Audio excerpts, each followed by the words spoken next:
welcome back to my channel. My name is Ashley. If this is your first time, thank you so much for stopping by. If you're a return viewer, I appreciate you coming back week after week. Today's message is going to be coming from the book of Job, the very last chapter.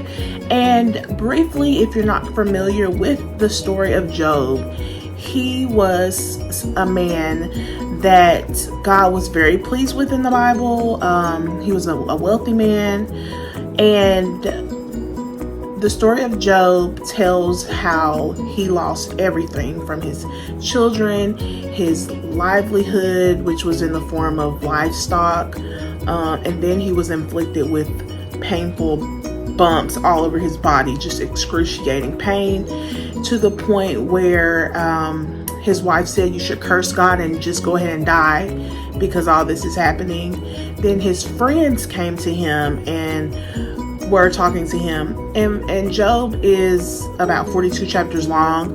I'll be honest, I have not read the entire book of Job, but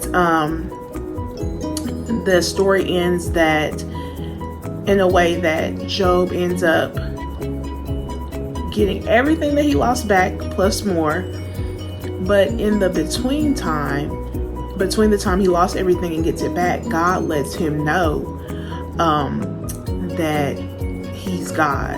And I invite you to definitely read chapter 38, because that's when God finally speaks.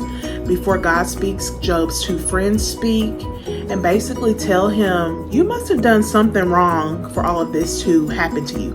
But today I just want to touch on the very last chapter, and it's in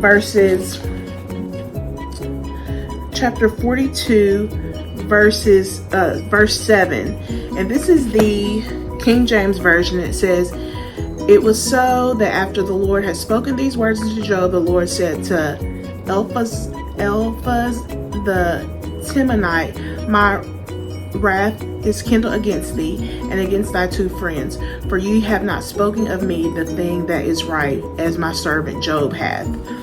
And another translation said, "You didn't say the right things." And so what I want to leave with you today is that more than likely you are a friend to someone, or you have friends, and we want to be very careful the things that we're speaking in general in our lives, because the power of life and death is in our tongue, but especially the things we're speaking to our friends or loved ones when they're at their lowest, because God says he was not pleased with what they said. He was not pleased with their actions.